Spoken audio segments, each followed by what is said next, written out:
संयम घृत से जला दिया, उपसर्गों में संघर्षों में समता धर तप घोर किया। ऐसे अनुपम उपकारों से ऋणी हो गए सभी श्रमण। शांति सागराचार्य देव को मेरा बारंबार नमन, मेरा बारंबार नमन।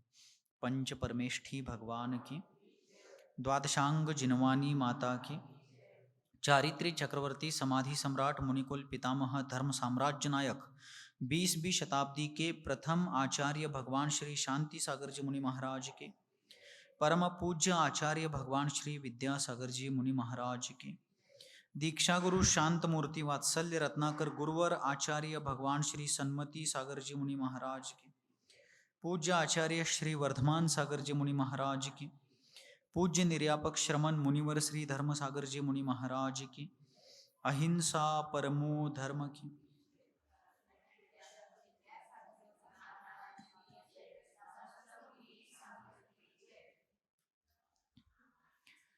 सूर्य बिंब मूल में ठंडा होता है और उसकी किरणें गर्म होती है। क्या होता है? सूर्य बिंब मूल में ठंडा होता है और उसकी किरणें गर्म होती हैं। चंद्र बिंब मूल में भी ठंडा होता है और उसकी किरणें भी ठंडी होती हैं। और अग्नि मूल में भी गर्म होती है और उसकी ज्वालाएं, उसकी लपटें भी गर्म होती हैं। फर्क समझ में आया? क्या क्या आया?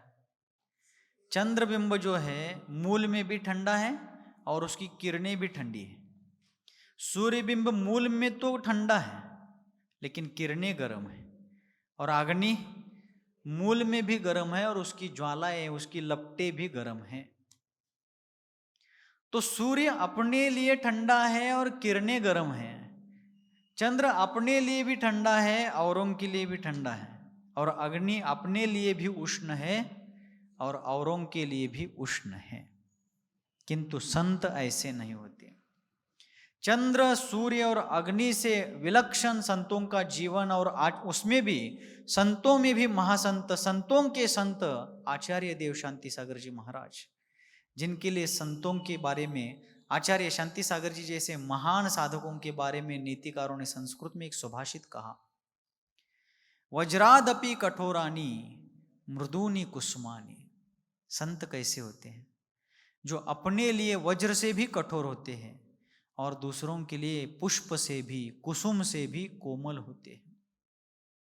आचार्य शांति सागर जी महाराज, जिन्होंने ललितपुर के चातुर्मास में साधना का लालित्य, साधना का सौंदर्य संपूर्ण विश्व के सामने प्रस्तुत कर दिया। और सिंह निष्क्रीडित जैसे व्रत को उन्होंने सिंह वृत्ति पूर्वक लीलया वहां पर करके विश्व के सामने साधना का सर्वोच्च मापदंड, मानदंड स्थापित कर दिया। 270 दिनों में 240 दिन के उपवास और मात्र 30 दिन का आहार। सामान्य लोगों के लिए बात विचार करने की भी शक्ति सामान्य लोगों की नहीं है कि मैं इतना कर पाऊंगा भी या नहीं, लेकिन उन महामना आचार्य देव ने वह सब चीज कर दिखाई। इसलिए संतों का जीवन अपने लिए तो वज्र से भी कठोर है और दूसरे दीन दुखी लोगों को देख करके वो पुष्प से भी कोमल होते हैं। अपन देख रहे थे सलीमनाबाद सिहोरा होते हुए जब आचार्य देव जबलपुर की ओर आ रहे थे तो रास्ते में बारिश का मौसम देख करके साथ में चलने वाले लोगों के छोटे छोटे बच्चों को बारिश में भीग करके कोई तकलीफ ना हो, इसलिए उन्होंने उन लोगों को साथ चलने का मना कर दिया था। आप लोग भीगेंगे तो आपके बच्चे और आप सभी लोग बीमार हो जाओगे, आपके बच्चों को ये तकलीफ सहन नहीं हो पाएगी, आप लोग रुको। और वे स्वयं चल पड़े। इसलिए दूसरों के लिए जो फूलों से भी कोमल है और अपने लिए जो वज्र से भी कठोर है, ऐसे संतों के संत महासंत आचार्य देव शांति सागर जी महाराज। संतों का जीवन कितना विशाल, उदार और निर्मल होता है, श्रेष्ठ होता है, इसके बारे में संस्कृत नीतिकारों ने एक श्लोक कहा। कल यह श्लोक मैं बता रहा था, उतने में बिजली चली गई, लाइट चली गई। उस श्लोक में कहा गया गंगा पापम, सुन रहे हैं? कान से क्या ध्यान से?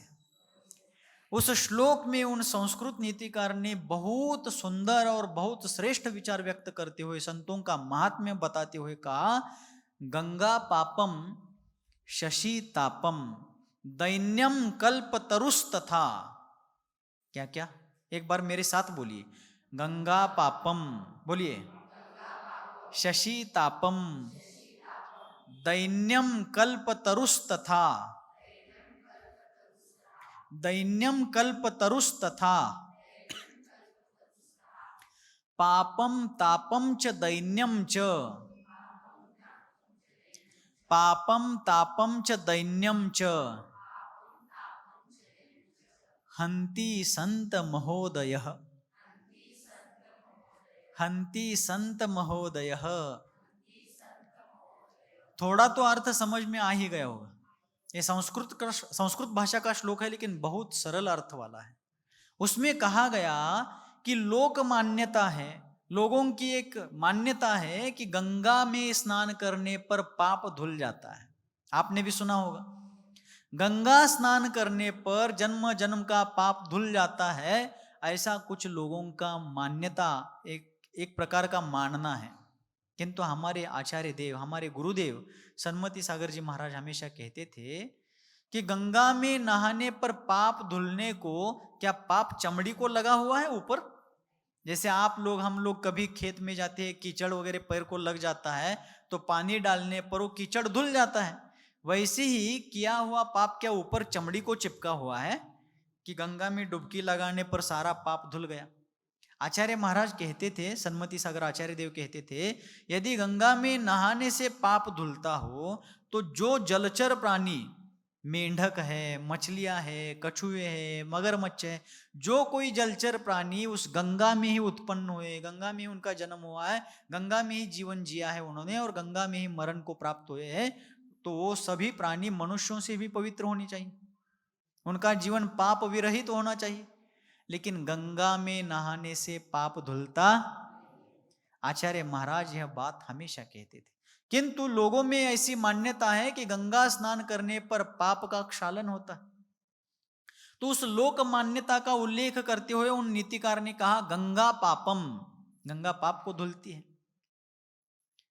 एक प्रसंग आता है, गंगा में स्नान करने का प्रसंग चल रहा है, तो वो प्रसंग बताना यहां उचित समझता हूं। गुरु नानक देव नाम के एक संत पुरुष हुए सिख समुदाय में, गुरु नानक जी। एक बार ऐसे ही तीर्थाटन पर निकले हुए गुरु नानक जी प्रवास करते करते, पैदल चलते चलते गंगा के तट पर पहुंच गए। और गंगा के तट पर पहुंचने पर उन्होंने देखा कि हजारों लोग गंगा नदी में उतरे हुए हैं, कमर तक पानी में जाकर के खड़े होकर के वो नहाने के बाद ऐसा अंजुलि में जल लेकर के कुछ जलार्पण कर रहे हैं। अब गुरु नानक जी ने ऐसा दृश्य पहले कभी देखा नहीं था, तो उन्होंने देखा कि ये लोग ऐसा जलार्पण क्या कर रहे हैं। तो वहां से जाते हुए किसी व्यक्ति को उन्होंने पूछा कि महाशय ये क्या चल रहा है, इतने सारे लोग, नर नारी, बालक, बच्चे, बूढ़े, सभी लोग ऐसा क्या कर रहे हैं सब? तो उन्होंने कहा महात्मा जी, ये सभी लोग श्रद्धालु है, भक्त है और सूर्य के उपासक है, और ये सभी लोग गंगा का पवित्र जल सूर्य देवता को अर्घ्य के रूप में जलार्पित कर रहे हैं, अर्घ्यार्पण कर रहे हैं जल का। गुरु नानक जी को बात पटती नहीं है, उचित लगती नहीं है, तो वे तुरंत नीचे गंगा के पानी में उतरते हैं और पानी में उतर करके तट की ओर मुख करते हैं। ये पानी बह रहा है, उधर एक तट है, इधर एक तट है। गुरु नानक जी नीचे उतरते पानी में और तट की ओर मुख करते हैं और अंजुलि में जल लेकर के तट के ऊपर फेंकने लगते हैं। क्या करने लगते हैं? गंगा का जल तट के ऊपर फेंकने लगते हैं। तो जाते जाते किसी व्यक्ति ने देखा उनको कि ये तट के ऊपर पानी क्यों फेंक रहे हैं। तो उस व्यक्ति ने पूछा क्या कर रहे हैं आप लोग, क्या कर रहे हो, जे क्या हो रहा हो? तो उस व्यक्ति ने पूछा कि ये क्या कर रहे हैं आप?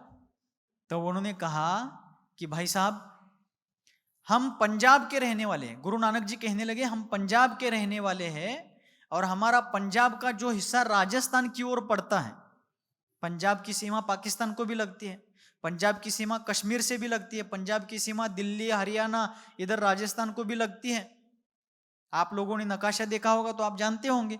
तो उन्होंने कहा कि हमारे पंजाब का जो हिस्सा राजस्थान की सीमा से लगा हुआ है वह भाग सूखाग्रस्त है, वहां बारिश नहीं होती है, और हमारे खेत बहुत उपजाऊ है, वहां पर फसल बहुत अच्छी आती है, लेकिन पानी के कमी के कारण वहां खेती पकती नहीं है, फसल आती नहीं है।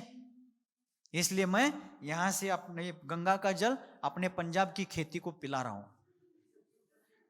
वो आदमी हंसने लगा, कैसे आप बुद्धू हैं, संत महात्मा कहलाते हो और आप ऐसा कैसा कर रहे हैं, क्या यहां से फेंक करके पानी नदी के तट पर गिरा हुआ पानी आपकी खेती को पंजाब में कैसे पहुंचेगा? तो गुरु नानक देव कहते हैं, महाशय यदि आपका जल यहां से सूर्य देवता तक पहुंच सकता है तो मेरा फेंका हुआ जल पंजाब में क्यों नहीं पहुंचेगा?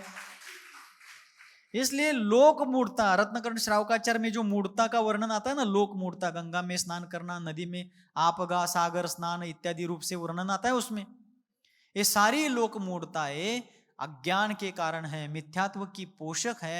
तो उसमें श्लोक में कहा गया गंगा पापम, गंगा पाप को धोती है, ऐसी लोक मान्यता है।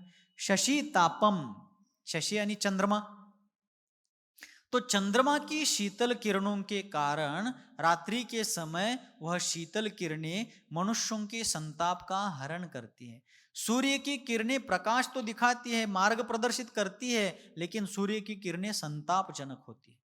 किंतु चंद्रमा की शीतल किरणें ताप का हरण करने वाली है, उष्मा का हरण करने वाली है, ऐसा कहा जाता है। गंगा पापम शशि तापम दैन्यम कल्प तरुस तथा, दैन्यम अर्थात गरीबी, निर्धनता, दीनता, लाचारी को कल्पतरु हरण कर देता है। अर्थात जो कोई भी व्यक्ति कल्पतरु के सामने जाकर के इच्छित वस्तु की याचना करता है, मांग करता है, तो उस गरीब व्यक्ति को, निर्धन व्यक्ति को या जरूरतमंद व्यक्ति को वह सारी चीजें कल्पतरु प्रदान करता है। इसलिए गंगा पाप को हरती है, शशि अर्थात चंद्रमा संताप को हरता है, और कल्पतरु दीनता को हरता है। किंतु ये तीन चीजें हो गई ना, गंगा, चंद्रमा और कल्पतरु, तीनों ने एक एक बात का निवारण किया है। किंतु संत वो नीतिकार कहते हैं पापम तापम च दैन्यम च हंति संत महोदय।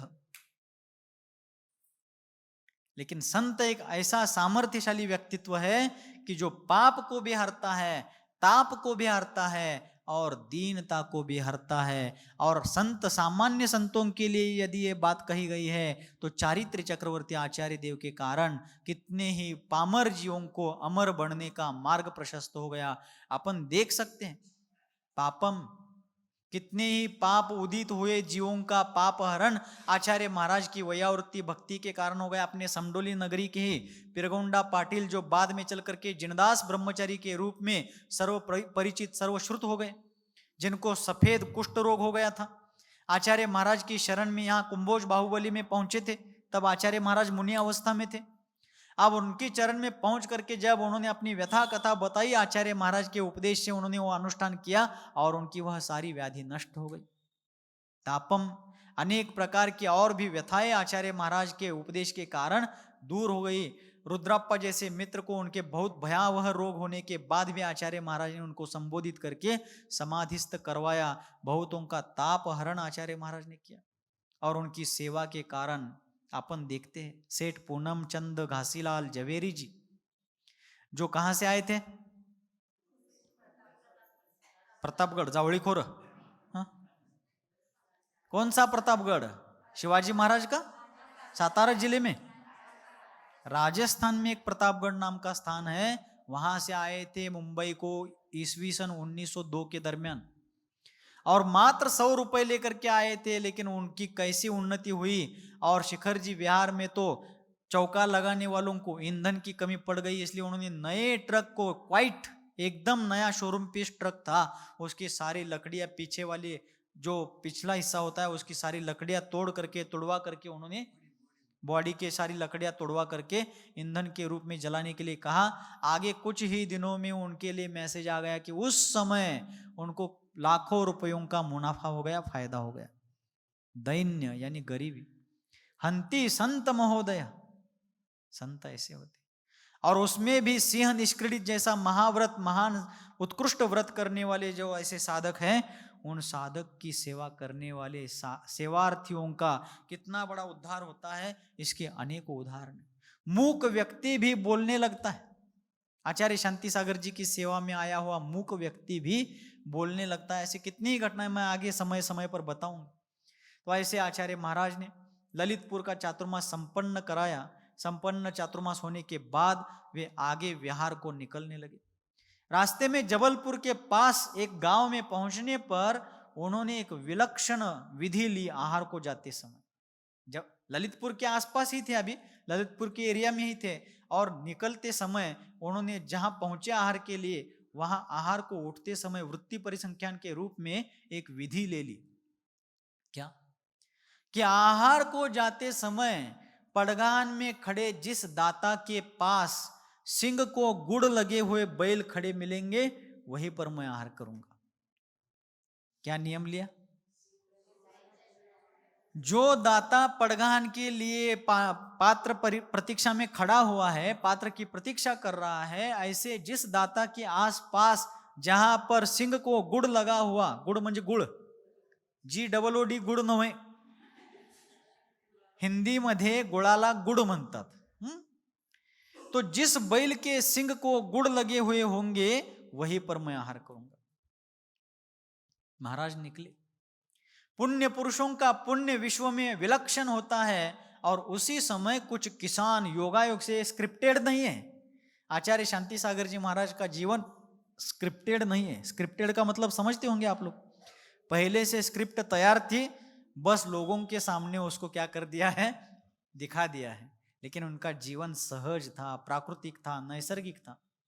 जैसे ही वे विधि लेकर के चल पड़े, और उसी समय कुछ किसान जिन्होंने अपने खेत में उगे हुए गन्ने का गुड़ बनाया था, वह गुड़ बेचने के लिए मंडी में जा रहे थे, गाड़ियों में, बैलगाड़ियों में भर भर के। बहुत सी बैलगाड़ियां भर करके जा रही थी। आचार्य महाराज निकले हैं, सारा संघ आहार को निकला है, यह देख करके बैलगाड़ियां रास्ते के एक तरफ खड़ी कर दी गई। आसपास लोग पड़गान को खड़े थे। तो उसमें जो गाड़ियां आगे पीछे खड़ी थी, उसमें से एक पिछले वाले एक बैलगाड़ी के बैल ने, जो थोड़ा नटखट था, जरा वांड होते थे, और उस बैल ने सिंग हिलाते हुए खोंबाळ ग्याड्सकोत, यानी कि ये तो गोल इरतावला धनगोला। कुछ जानवर होते हैं ऐसे, बाजार में तो बहुत गरीब दिखते हैं। हमारे आचार्य महाराज कहते थे, संत्याक भाळ गरीब खांसतो, खरे मन्याक गोट्याक तंद में खोंबाळ गाडसतो।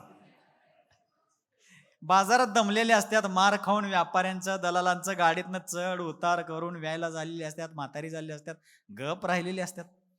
तिथं काय मान सुद्धा हलवायची ताकद नसते, करतात काय? पण गोट्यात येऊन पेंडीभर खाल्ली, खोंबाळ चालू मार दो ना। तो ऐसे ही उसमें से एक बैल था थोड़ा सा, और उसने पीछे जो खड़ा था, उसने आगे के बैलगाड़ी में जो गुड़ के ढेले रखे थे, गुड़ाचे ढेपा, उसमें सिंह मार दिया ऐसा गुड़ के ढेले में, और योगायोग से उसके सिंह को गुड़ लग गया, और महामहिम आचार्य देव के महापुण्य का उदय हो गया, और दाता के की भी पुण्य का उदय हो गया, और पास में खड़े दाता के यहाँ महापात्र का पड़गान हो गया। पुण्य की प्रतीक्षा, पुण्य की परीक्षा, सारी चीजें वहां पर सफल हो गई। दाता अपने पुण्य संचय की और महापुण्यशाली पात्र की प्रतीक्षा कर रहा था, वह भी सफल हो गया, और पात्र अपने पुण्य की परीक्षा ले रहा था, क्या आज मेरे पुण्य के उदय से मुझे आहारदान मिलेगा, और मिलेगा तो मैं इसी विधि से स्वीकार करूंगा।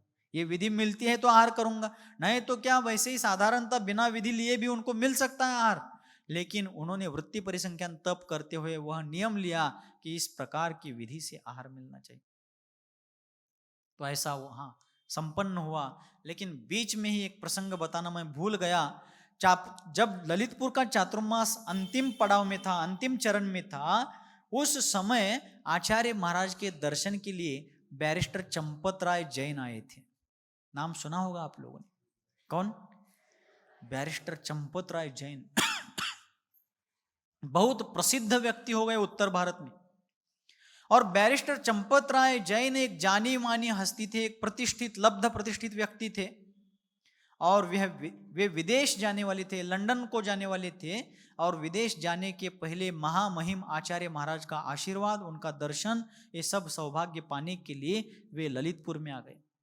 लेकिन वे चंपत राय जी, बैरिस्टर चंपत राय जी आचार्य महाराज के पास पहुंचे, इसके पहले ही किसी ने आचार्य महाराज के पास जाकर के बैरिस्टर चंपत राय जी के बारे में गलत जानकारी आचार्य महाराज को दी।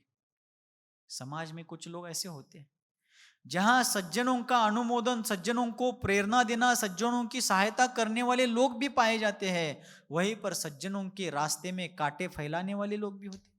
जहां सज्जनों की यशोगाथा गाने वाले सज्जन लोग भी होते हैं, वहां सज्जनों की अकारण निंदा करने वाले लोग भी होते हैं। सारा कर्मों का खेल।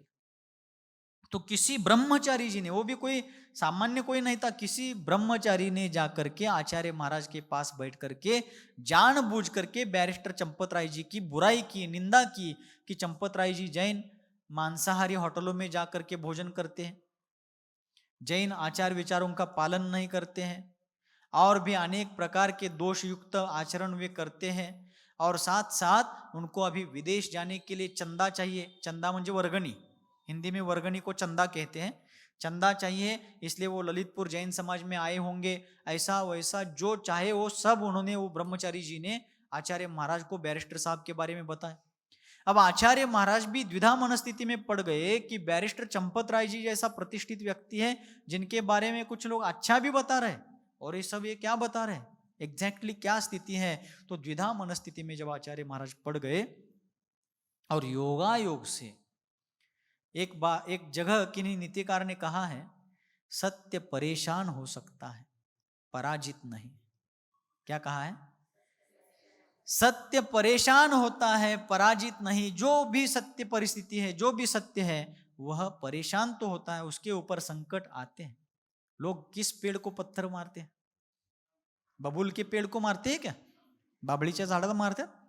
लोग बबूल के पेड़ को पत्थर नहीं मारते हैं, लोग आम के पेड़ को, जाम के पेड़ को पत्थर मारते हैं। लेकिन पत्थर मारने पर भी पेड़ फल ही देता है। तो चंपत राय जी के बारे में आचार्य महाराज के सामने उन ब्रह्मचारी जी ने गलत जानकारी दी।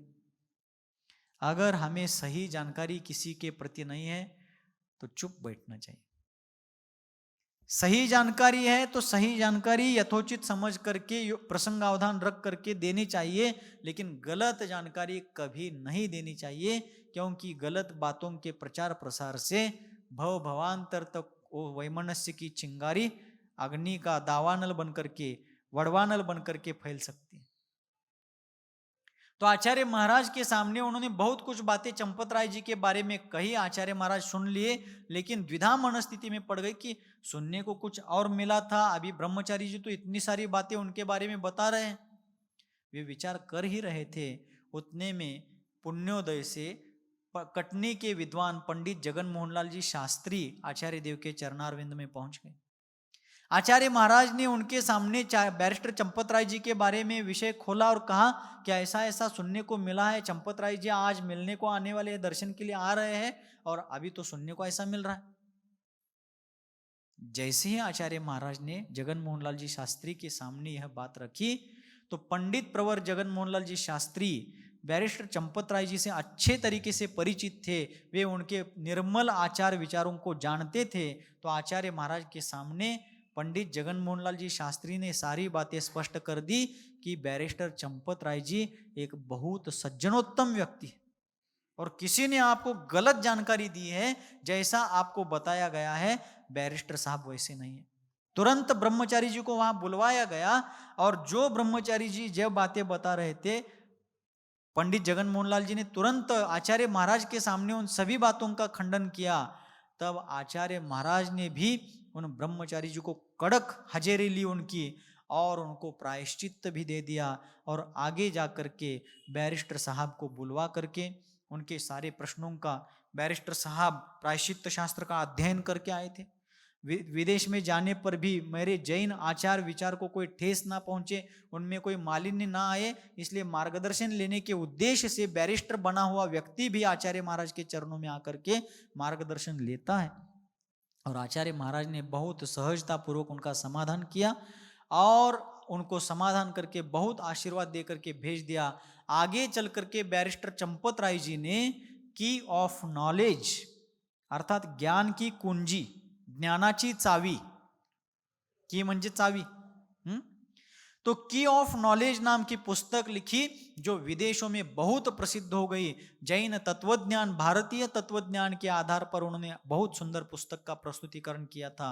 तो ऐसे बैरिस्टर साहब को आचार्य महाराज ने बहुत आशीषित किया और उन ब्रह्मचारी जी को प्रायश्चित देकर के उनके भी दृष्टिकोण में बदलाव लाने का प्रयास किया। तो यह घटना हमें यह बता रही है कि आचार्य शांति सागर जी महाराज किसी के भी बारे में किसी कुछ भी सुनकर के गलत धारणा नहीं कर लेते थे। वे बालकवत सरल थे। जो कोई भी व्यक्ति उनके सामने सत्यार्थ परिस्थिति कह देता था, वे अपनी मान्यता वस्तु स्थिति और वस्तु स्वरूप के अनुसार बना लेते थे। मैंने जो सुना है, मैंने जो माना है वही सही है, ऐसा हठाग्रही व्यक्तित्व आचार्य महाराज का यत्किंचित भी नहीं था। तो ऐसे आचार्य महाराज ललितपुर से विहार करते हुए गांव गांव में धर्म प्रभावना करते करते एक दिन पहुंच गए ग्वालियर के पास। कहाँ? ग्वालियर के पहले पहले दतिया संस्थान में, दतिया रियासत में जो अपना जैनों का बहुत श्रद्धेय तीर्थ स्थान है, सिद्ध क्षेत्र है सोनागिरी सिद्ध क्षेत्र पर, जहां से नंग कुमार अनंग कुमार आदि 5.5 करोड़ मुनियों ने, कितने मुनियों ने? नंग कुमार अनंग कुमार आदि 5.5 करोड़ मुनियों ने जिस सिद्ध क्षेत्र से निर्वाण की सिद्धि की प्राप्ति कर ली थी, ऐसे सिद्ध क्षेत्र सोनागिरी के ऊपर जहां पर चंद्रप्रभ तीर्थंकर, कौन सी तीर्थंकर? चंद्रप्रभु नहीं, चंद्रप्रभ, चंद्रप्रभु, पद्म प्रभु, ऐसा जो अपन 6ठे और 8वें तीर्थंकरों का नामोच्चारण करते हैं वह बिल्कुल गलत है। चंद्रप्रभु नहीं, चंद्रप्रभ, पद्म प्रभु नहीं, पद्म प्रभ। चंद्र प्रभु कहेंगे, प्रभु यानी मालिक, स्वामी, जो चंद्र के स्वामी है वो चंद्र प्रभु। पद्म प्रभु, पद्म यानी कमल, जो कमल के स्वामी है वो पद्म प्रभु। लेकिन नाम तो पद्म प्रभु चंद्र प्रभु नहीं है, पद्म प्रभ। पद्म यानी कमल और प्रभ यानी कांति। कमल के समान जिनके शरीर की कांति थी वे पद्म प्रभ, और चंद्र के समान, चंद्रमा के समान जिनके शरीर की शुभ्र निर्मल धवल कांति थी वे चंद्र प्रभ। शरीर की कांति चंद्रमा के समान जिनके थी वे चंद्र प्रभ। तो कहा जाता है कि सोनागिरी सिद्ध क्षेत्र पर 8 बार चंद्रप्रभ तीर्थंकर का समवसरण आया था और अनेकों जिनालय वहां पर उस सिद्ध क्षेत्र पर अत्यंत वंदनीय दर्शनीय रूप में विराजमान है। हम भी वहां दर्शन को जाना चाहते थे, लेकिन उतना पुण्य अभी उदय में नहीं आ पाया, उस क्षेत्र का दर्शन नहीं कर पाए। लेकिन आप लोग जरूर करें, ऐसा उसका वर्णन शास्त्रों में हमने बहुत पढ़ा है। तो आचार्य महाराज फाल्गुन की अष्टानिका के दरमियान सिद्ध क्षेत्र सोनागिरी पर पहुंचे और वहां पर आचार्य देव ने अपने संघ के 4 ऐलक महाराजों को मुनि दीक्षाएं प्रदान की। ऐलक श्री चंद्रसागर जी महाराज, ऐलक श्री पाय सागर जी महाराज, जो आगे चल करके आचार्य पाय सागर जी बने, जिनके बारे में मैंने उनका जीवन प्रसंग एक बताया था, पाप सागर से पाय सागर बने, बराबर। ऐलक श्री चंद्रसागर जी महाराज, ऐलक श्री पाय सागर जी महाराज, ऐलक श्री पार्श्व कीर्ति जी महाराज और ऐलक श्री नमी सागर जी महाराज, ऐसे 4 ऐलक महाराजों को सोनागिरी में अष्टानिका के दरमियान आचार्य महाराज ने मुनि दीक्षा प्रदान की। और उन्हीं पार्श्व कीर्ति जी ऐलक महाराज को मुनि दीक्षा देने पर उनका नामकरण किया गया मुनि श्री कुंथु सागर जी महाराज। कौन से? मुनि श्री कुंथु सागर जी, ऐसा उनका नामकरण किया गया, उनका नाम परिवर्तन पार्श्व कीर्ति से कुंथु सागर उनका नामकरण किया गया। और ये चारों साधक बहुत ही कसे हुए, बहुत ही मंजे हुए, बहुत ही परीक्षा में उत्तीर्ण हो चुके ऐसे साधक थे। क्योंकि आओ जाओ घर तुम्हारा, अरे गहरे किसी को भी दीक्षा दो, ऐसी यह मुनि दीक्षा सामान्य चीज नहीं है। और आचार्य शांति सागर जी महाराज तो हर किसी को कोई भी व्रत प्रदान नहीं करते थे, व्रत लेने वाले व्यक्ति की पात्रता देख करके ही वे क्या करते थे, उसको व्रत प्रदान करते थे। और फिर उन्होंने अपने इन चारों शिष्यों को अपनी परीक्षा में परखा था, देखा था, और फिर जब उनको लगा कि ये मुनि दीक्षा लेने के पात्र बन गए हैं, तभी उन्होंने उनको मुनि दीक्षा प्रदान की। किस लिए मुनि दीक्षा लेना है? कुछ नहीं, काम नहीं करना पड़ता है, बैठे बैठे आराम से जीवन गुजर जाता है। लोग अच्छा अच्छा खिलाते हैं, मेनू कार्ड लंबा होता है, जहाँ भी जाओ लोग पैर पड़ते हैं, बड़े बड़े पंडाल लगाते हैं, बहुत बड़े बड़े कार्यक्रम हो जाते हैं, जय जयकार हो जाती है, बड़े बड़े होर्डिंग बोर्डिंग सब लग जाते हैं। इसलिए मुनि दीक्षा लेनी है। किस लिए? कलिकाल सर्वज्ञ भगवान कुंद कुंद देव ने प्रवचन सार ग्रंथ के चारित्र चूलिका अधिकार का मंगलाचरण करते हुए कहा, एवं पणमीय सिद्धे जिनवर वसहे पुनो पुनो समने परिवज्जदु सामन्नम यदि इच्छति दुख परिमोक्षम। कुंद कुंद देव आचार्य देव कहते हैं कि मैं सिद्धों को प्रणाम करता हूं, जिनवर वृषभों को नमस्कार करता हूं, और रत्नत्रय की आराधना करने वाले पंचाचार समन्वित सारे श्रमणों को वंदन करता हूं। कौन कह रहे हैं? जिनको कली काल के सर्वज्ञ के रूप में उत्तरवर्ती आचार्यों ने बहुमान प्रदान किया है। मंगलम कुंद कुंदाद्यो के रूप में महावीर स्वामी और गौतम गणधर के बाद जिनका गौरवपूर्ण उल्लेख किया जाता है, वे कुंद कुंद देव कहते हैं कि उन सिद्धों को नमस्कार करता हूं, जिनवर वृषभों को नमन करता हूं, और सारे श्रमणों को विनय पूर्वक प्रणिपात करते हुए मैं संसार के हे भव्य प्राणियों, आपको यही प्रेरणा देता हूं कि पड़ी वज्जदु सामन्नम, श्रामण्य को धारण कीजिए। क्या कह रहे वे? श्रामण्य को, वीतराग निर्घ्रंथ दिगंबर मुनि मुद्रा को संयम पूर्वक धारण कीजिए। परिवज्जदु सामन्नम, लेकिन कब, क्यों, किस लिए? यदि इच्छति दुख परिमोक्षम, यदि आप दुख से छूटना चाहते हो तो ही श्रामण्य को धारण करो। मान सम्मान के लिए, पद प्रतिष्ठा के लिए, ख्याति पूजा के लिए आप श्रामण्य को मत धारण करो। मान सम्मान तो अपने आप मिलेगा, और मिलेगा तो भी छूटेगा, और आप जितना उस मान सम्मान से दूर रहेंगे उतना ज्यादा मान सम्मान आपको मिलेगा। लेकिन यदि आप उस मान सम्मान के पीछे पड़ेंगे मुनि बन करके भी, तो आपको बहुत अल्प मिलेगा, और अल्प मिले ज्यादा मिले फिर भी वो मिटने वाला है। इसलिए उस पद प्रतिष्ठा मान सम्मान के लिए श्रामण्य को मत धारण कीजिए। दुख से मुक्त होने के लिए, शाश्वत अतीन्द्रिय मोक्ष सुख को धारण करने के लिए, आत्म स्वभाव को प्रकट करने के लिए श्रामण्य को धारण कीजिए। यह प्रेरणा भगवान कुंद कुंद स्वामी ने दी, और उसी कानून के अंतर्गत, उसी आचार संहिता के आधार पर आचार्य महाराज ने इन 4 अयलक साधकों को निर्घ्रंथ दिगंबर जैनेश्वरी भगवती मुनि दीक्षा प्रदान करी। और उनमें से चारों के चारों साधक बहुत उच्च कोटि के साधक थे। अयलक चंद्रसागर जी महाराज जो मुनि चंद्रसागर बने, आगम ही उनके प्राण थे। पाय सागर जी महाराज एक वाकपटु कुशल वक्ता बन करके और अच्छे साधक होकर के उन्होंने धर्म की बहुत व्यापक स्तर पर प्रभावना की थी। नमी सागर जी महाराज भी उग्र तपस्वी थे, और कुंतु सागर जी महाराज की तो बात ही क्या कहे। कुंतु सागर जी महाराज कर्नाटका में जो ऐनापुर गांव है ना, ऐनापुर उगार के पास, ऐनापुर के है वो, यहाँ अपने यहाँ उगार की फैक्ट्री, उगार फैक्ट्री, उगार के पास ही जो ऐनापुर नाम का गांव है वहां के वो, और खेती करते थे, और उनका नाम था रामाप्पा। क्या नाम था? लेकिन सभी उनको रामू रामू कहते थे, रामू। और उनका काम और उनके शरीर का बल इतना प्रचंड था कि उनको उनके गांव और आसपास के लोग हत्ती कटगी रामू कहते थे। हत्ती कटगी रामू क्यों? याक बरे,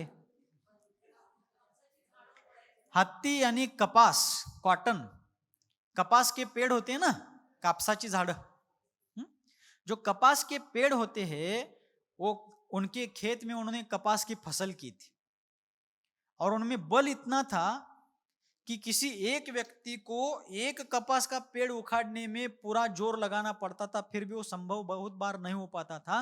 लेकिन वे हत्ती कटगी रामू, कटगी यानी लकड़ी, हत्ती यानी कपास, कन्नड़ में हत्ती कटगी रामू कहते थे।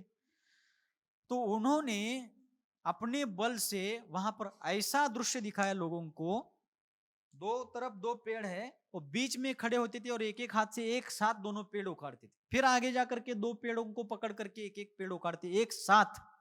जब उसमें से पूरी फसल निकालते थे, कपास निकल जाता था, अब वो पेड़ कोई फसल नहीं देता था, अब वो काम से रहित हो जाता था, तब उनको दोनों को एक हाथ से एक एक पेड़ एक साथ उखाड़ते थे।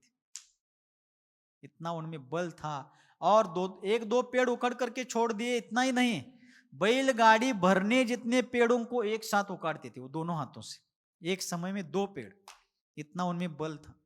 लेकिन विद्यालयीन शिक्षण ज्यादा नहीं हुआ था, बहुत अल्प नाम मात्र के लिए स्कूल गए थे, विद्यालय गए थे, और भद्र परिणामी थे। आचार्य शांति सागर जी जैसे पारस मणि का स्पर्श होने के कारण उनके जीवन का गंज लगा हुआ, जंग लगा हुआ लोहा भी सोना बन गया। अब वे आचार्य महाराज के संग में आ गए, क्षुल्लक ऐलक बन गए, लेकिन बहुत प्रयास करने पर भी उनको ज्ञान का अर्जन नहीं हो रहा था। तो कुछ लोग उनको कहते थे कि क्या आप कितना प्रयास करते हो फिर भी आपको कुछ नहीं आ रहा है, कैसा क्या है आपका? टोचाईच हो। कुछ लोग टोका टाकी में एक्सपर्ट होते हैं, और फिर ऐसा उनको बहुत बार कहा जाता था, क्या है आप सिर्फ आहार करते हो, बैठते हो, कुछ स्वाध्याय नहीं, कुछ याद नहीं करते हो। फिर भी वो भद्र परिणामी थे, शांत रहते थे, सहन करते थे। एक दिन आचार्य महाराज ने, किसी ने उनको कहा हुआ सुना कि इनको ऐसा कहा जा रहा है, तब आचार्य महाराज ने मन पे ले लिया, मनावर घेतलं त्यांनी, और आचार्य महाराज ने स्वयं कुंतु सागर जी को आशीर्वाद दिया और एक विद्वान को बुला करके कहा, आज से आप इनको संस्कृत का अध्ययन कराएंगे। और कुंतु सागर जी ने भी गुरु की आज्ञा को जीवश्च कंठश्च के रूप में स्वीकार किया और पूरी लगन के साथ वे अध्ययन में लग गए। संस्कृत व्याकरण का अध्ययन पूरा किया, जिनवानी शास्त्र ग्रंथों का, अध्यात्म और सिद्धांत ग्रंथों का अध्ययन भी उन्होंने किया। आगे जाकर के कुछ सालों बाद कुछ विद्वानों ने गुजरात में एक जैन सिद्धांत के विषय पर विद्वत संगोष्ठी रखी थी। जैसे अपन ने मार्च महीने पर आचार्य शांति सागर जी के ऊपर यहाँ विद्वत संगोष्ठी रखी थी, वैसे ही सैद्धांतिक विषय पर उन विद्वानों ने एक संगोष्ठी रखी थी। लेकिन उस संगोष्ठी का एक नियम था कि वह सारी संगोष्ठी का वार्तालाप संस्कृत भाषा में होगा, हिंदी, मराठी, कन्नड़, गुजराती, किसी भी अन्य भाषा में नहीं, मात्र संस्कृत भाषा में होगा। तब वे सारे विद्वान आचार्य महाराज के पास पहुंचे और कहने लगे, आचार्य महाराज आप चलिए हमारी संगोष्ठी में, और आपका आशीर्वाद, सानिध्य और उपदेश पाकर के हम कृतकृत्य होंगे। तो आचार्य महाराज अन्य विहार में व्यस्त थे, अन्य कार्यक्रमों में व्यस्त थे। उन्होंने कहा, ये हमारे कुंतु सागर जी महाराज हैं, आप इन्हें ले जाओ, उनको भी और आपको भी मेरा आशीर्वाद है। अब आचार्य महाराज के शब्द का उल्लंघन करने की हिम्मत किसमें थी? उन्होंने चुपचाप आचार्य महाराज की आज्ञा को स्वीकार किया, लेकिन बाहर आती ही उन विद्वानों में खुसर फुसर चालू हो गई, कुछ और खुसर फुसर चालू होते ही वे कहने लगे, अरे आचार्य महाराज ने कैसा आशीर्वाद दिया, ये कुंतु सागर जी अनपढ़ है, इनको ज्यादा कुछ आता नहीं। वहां तो सैद्धांतिक विषय पर, गहन गंभीर विषय पर संगोष्ठी है, उसमें भी संस्कृत भाषा में है, ये वहां आकर क्या करेंगे? उन विद्वानों को पता नहीं था कि कुंतु सागर जी किस स्तर पर पहुंचे हुए हैं। लेकिन आचार्य महाराज की आज्ञा को टाल नहीं सके, कुंतु सागर जी महाराज वहां पहुंचे। जैसे विद्वानों की सारी चर्चाएं हुई, अंत में अब महाराज आए हैं तो कुछ उन निवेदन तो करना चाहिए, विनय करना चाहिए। इसलिए उन विद्वानों ने निवेदन किया कि महाराज 2 शब्द हमें बता करके आप अनुग्रहित करें। तब कुंतु सागर जी महाराज ने संस्कृत भाषा के मंगलाचरण से स्टार्ट टू एंड, प्रारंभ से अंत तक संस्कृत भाषा में धारा प्रवाह जो प्रवचन दिया, सिद्धांत की विवेचना की, वर्षों तक सिद्धांत की बातों को घिसाई करने वाले सारे विद्वान दंग रह गए। ये क्या कुंतु सागर जी महाराज की विद्वत्ता, क्या उनका ज्ञान, कैसा उनका संस्कृत, क्या उनकी वाणी, अचंभित रह गए सब। और आचार्य महाराज की दूरदृष्टि को स्मरण करके सारे लोग गदगद हो गए कि हम कुंतु सागर जी की विद्वत्ता को ना जान करके, उनकी अनपढ़ता को जान करके हम उनको क्या समझ रहे थे, और आचार्य महाराज ने कैसा व्यक्तित्व हमारी संगोष्ठी में भेज दिया। संगोष्ठी सफल हुई। आगे जाकर के वे ही कुंतु सागर जी महाराज संस्कृत भाषा में शांति सागर चरितम नाम से आचार्य शांति सागर जी महाराज का जीवन चरित्र संस्कृत भाषा में लिखते हैं। भावत्रय फलदर्शी नाम का ग्रंथ संस्कृत भाषा में अशुभोपयोग, शुभोपयोग और शुद्धोपयोग तीनों प्रकार के भावों का, अशुभ शुभ शुद्ध तीनों भावों का फल क्या होता है, इसका वर्णन करने वाला संस्कृत श्लोकों का ग्रंथ उन्होंने रचा। राजस्थान में किशनगढ़ नाम का एक शहर है, श्रीमान अशोक पाटनी जी आरके मार्बल्स जहां पर आज निवास करते हैं, वह स्थान 2020 में हमारा वहां चातुर्मास हुआ था, तो हमने प्रत्यक्ष वह स्थान देखा है कि कुंतु सागर जी महाराज का भी वहां पर कुछ काल के लिए प्रवास था, विहार हुआ था। तो उनकी प्रभावशाली वाणी और उनकी विद्वत्ता से प्रभावित होकर के, उनके मार्गदर्शन और प्रेरणा से प्रभावित होकर के किशनगढ़ के जैन समाज ने उस समय उनके सानिध्य में एक विद्यालय की स्थापना की थी, और उन्हीं के नाम से आज भी वह विद्यालय केडी जैन विद्यालय के नाम से वहां पर आज भी है। कुंतु सागर दिगंबर जैन विद्यालय, केडी मतलब कुंतु सागर दिगंबर जैन विद्यालय, यह कुंतु सागर यानी गंगा पापम शशि तापम दैन्यम कल्प तरुस्तथा पापम तापम च दैन्यम च हंति संत महोदय। कुंतु सागर जी महाराज के पास ज्ञान के बारे में जो दीनता थी, आचार्य शांति सागर जी रूपी महान संत की चरण सन्निधि के कारण कुंतु सागर उस अनपढ़ अवस्था से निकल करके संस्कृत के प्रकांड विद्वान, सिद्धांत के अत्यंत श्रेष्ठ ज्ञाता हो गए। ऐसा आचार्य महाराज का व्यक्तित्व था। कितने ही लोगों ने आचार्य शांति सागर जी महाराज की चरण सन्निधि से अपने जीवन का उद्धार कर लिया। इस प्रकार सोनागिरी तीर्थ क्षेत्र पर, सिद्ध क्षेत्र पर आचार्य महाराज ने ऐलक श्री चंद्र सागर जी, ऐलक श्री पार्श्व सागर, ऐलक श्री पाय सागर जी, ऐलक श्री पार्श्व कीर्ति जी और ऐलक श्री नमी सागर जी, ऐसे 4 ऐलकों को निर्ग्रंथ दिगंबर मुनि दीक्षा प्रदान करके उन्होंने संघ की वृद्धि भी की और उन योग्य पात्रों को मुनि व्रत प्रदान किया। इस प्रकार अब उनके संघ में 7 मुनि हो गए। कितने मुनि हो गए? 7 मुनि हो गए। तो ऐसा यह आचार्य महाराज का संपूर्ण आनंद मंगलमय विहार सिद्ध क्षेत्र सोनागिरी तक आया था। आगे क्या होता है ब्रेक के बाद। गुरुवर आचार्य भगवान श्री शांति सागर जी मुनि महाराज की, गुरुवर आचार्य भगवान श्री सन्मति सागर जी मुनि महाराज की। बोधि समाधि परिणाम शुद्धि स्वात्मोपलब्धि शिव सौख्य सिद्धि चिंतामणिं चिंतित वस्तु दाने त्वां वन्द्यमानस्य ममास्तु देवी।